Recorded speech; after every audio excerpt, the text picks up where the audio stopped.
Hey, I'm Jamey from Stonemaier Games, and today I'm going to talk about one of the two long games that I played at Gateway to the West recently, and that is Mosaic. This is a civilization game. You can see this is my end game state. I went after a lot of tech cards.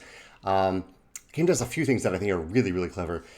And I think my favorite thing about the game, I'm going to mention a few things, but one of my favorite things about the game is the way that population works. So you have some workers up here.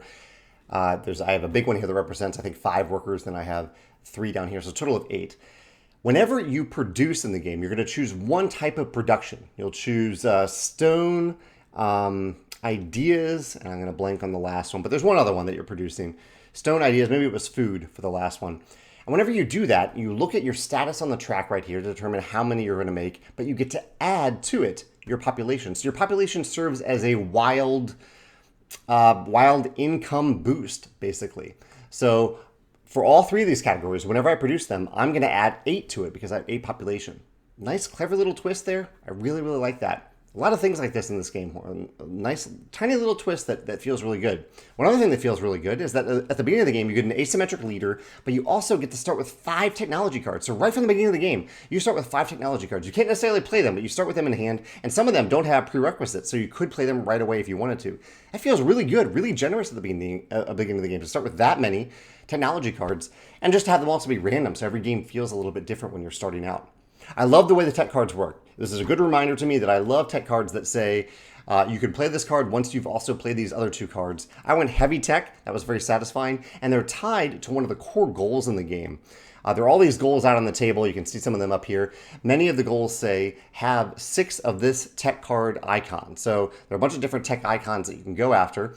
And if you gather 6 of them, so you want to focus on a few of them if you can. If you have 6 of them, you get, I believe it was 6 points. You get a bunch of points for getting them because if you're the first to claim that tile. So there's this nice tension in the game of getting 6 of the same icon, of each specific icon before other players do so.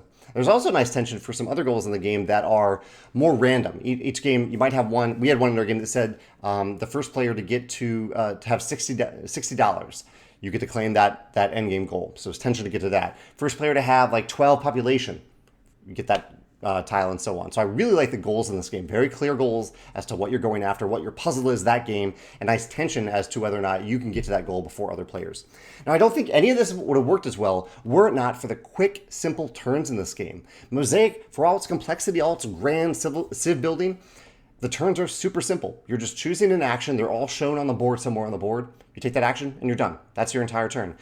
I love that. I love how quickly a game that could have had a lot of downtime in it, and a game that could have lasted a long time, were it not for those quick, simple turns, flowed super well. We went around the table again and again, taking these quick, simple turns. Very, very satisfying to do that. Yeah, those are my favorite mechanisms of the game. There's a lot more going on in the game, but those are some of the highlights for me. I think Glenn Drover did a fantastic job with Mosaic, and I look forward to playing it again. Let me know your thoughts if you have played Mosaic, or if any of these mechanisms remind you of another game that you can think of that you also enjoyed. Let me know about that game in the comments as well. Thanks.